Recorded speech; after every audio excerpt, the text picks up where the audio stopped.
And our next speaker is Emma Pearce. And Emma is a special education teacher who has worked with children with disabilities and their families for the last 18 years in the UK and New South Wales, primarily in the area of early childhood intervention. Emma is the main author of the ECIA New South Wales ACT Transition to School Resource, which came out in 2014. She has developed and facilitated training with parents, carers and professionals across New South Wales. Emma has also co-authored a number of other practical resources for professionals and families. Emma was previously the manager of early intervention at Autism Spectrum Australia, or ASPECT. Emma has two little girls of her own called Maya and Frankie, who help her look at the world with fresh and curious eyes. Thank you and welcome, Emma.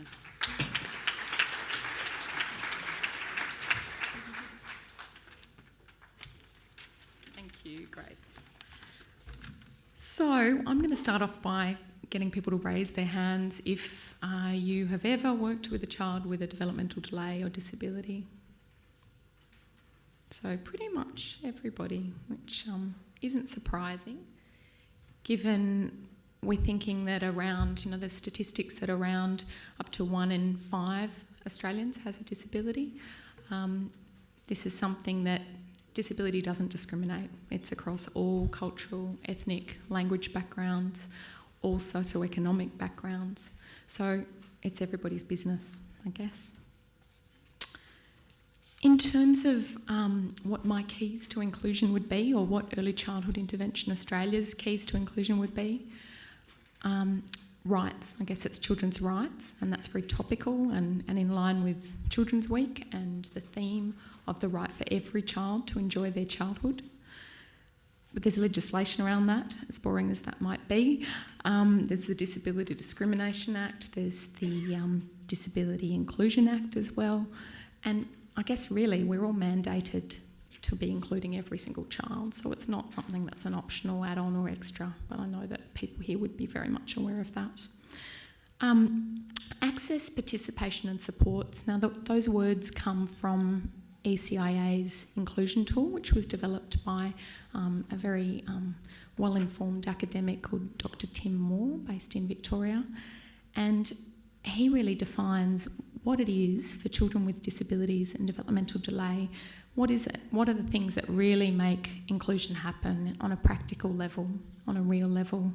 And that's access, and that's not just about accessibility to toilets or about accessible wheelchair ramps and so on. It's about really providing a really wide range of activities and environments that every child can participate in and learn from.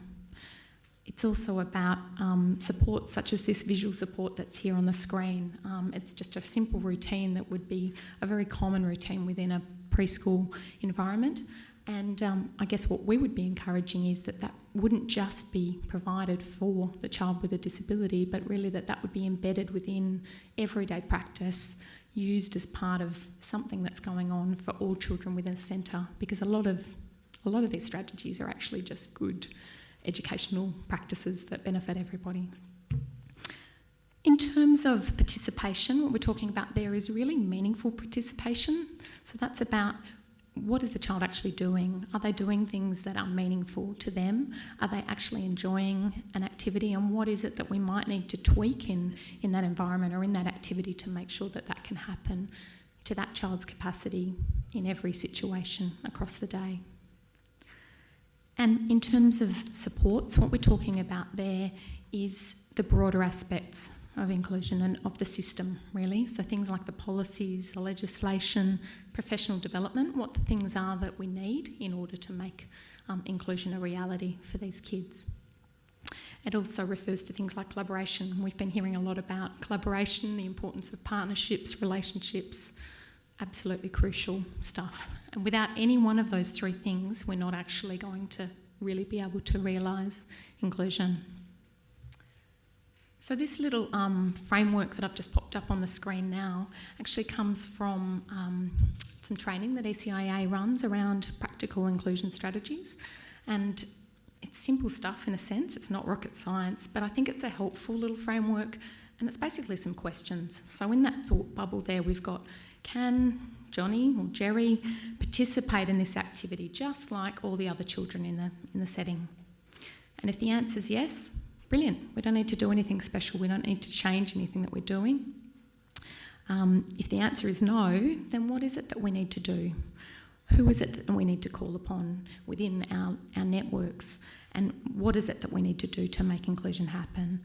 And then from there, from the research, we've looked at breaking it down to the task. So the actual activity itself, what is it about this task that this little person's finding a little bit tricky? What we might need to adapt there, or what supports might we need to put in place to that task? Also the just general environment, whether that's a group time, whether that's a meal time or something practical like that. What can we do to make sure this child's actively, meaningfully participating? And for the little person, the child, sometimes it's about thinking we're not going to be able to change this child right here and now in this moment. Of course, we're going to be working on their skills over time, but what we might be able to do is think about, is this the right time for this child in this day? Are we better sometimes to try again later? Or are we better to just tweak our routine, tweak what's going on so that we can more effectively work on including this little person in this particular activity at this time? So these images here are actually of a lovely little girl called Maddie, and her mum, Nerida, is very, very generous and open about sharing her story, which is just fantastic. I guess when I look at those photos there, I just think that embodies inclusion, really. It's a happy little person at the centre of what's going on in each of these situations.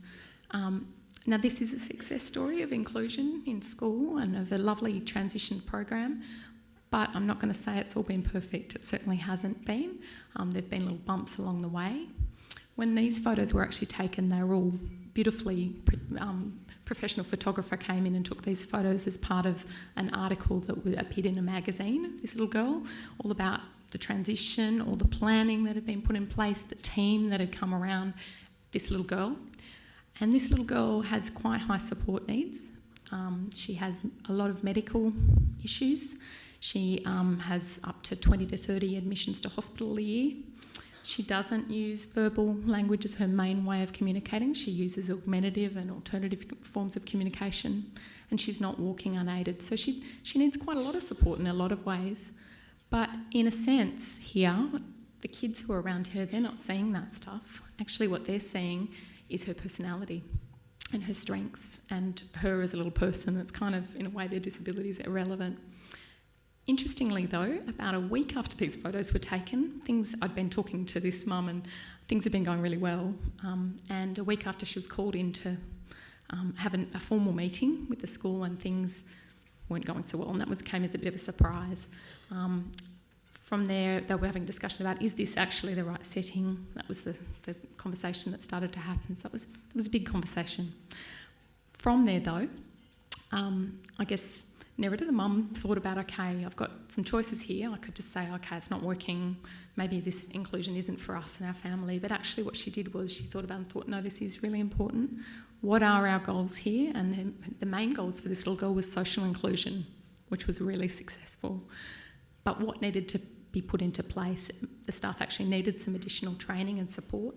They needed some extra input from a range of people, and they needed to really troubleshoot and work out what was going to work to make this happen in practice. So it wasn't all smooth sailing. When I asked Maddie's mum what her keys to inclusion were, she said one of the big ones was attitude, people's openness to making it happen. The thing she didn't say was, though, her advocacy, her role as a parent, and Maddie, who she is as a little person as well. So just finishing off, I've just put together a few little reflection questions that you might like to consider around how you're supporting inclusion within your different services and settings. So really key to everything, collaborating with families, having families right at the centre of that process. Also working out who else is in this child's team, and I know that that's sometimes not easy. Sometimes there can be lots of people and that can be a challenge in itself. Sometimes there's no one else involved, so that whole bringing people together and working out whose role is what and what responsibility and how this process is all going to work smoothly. Also really focusing on children's strengths, which I'm sure everybody here does. It's part of what educators do really well, and focusing on children's interests as well. And does our service promote social connectedness? Does our school do, I guess what was happening with Maddie there, she was very much a very valued member of that community, and actually when things were a little rocky there, it was actually the community who came behind and said, there's so much value in this little girl being part of our children's lives, and they wanted to know what they could do to help continue that happening as well. So the other one is continuing to encourage functional skill development through everyday routines and making it embedded again in all of practice, and where we need to, adapting environment and activities to support children's participation and making that meaningful. Just to finish off, we had an illustrator draw these images just to visually highlight that sometimes a child can be in a setting, but they're not actually really included. And I think this just highlights just something to keep questioning and considering, and that's around what inclusion isn't. It's not someone just being there, and what it is. It's that meaningful participation again. So thank you.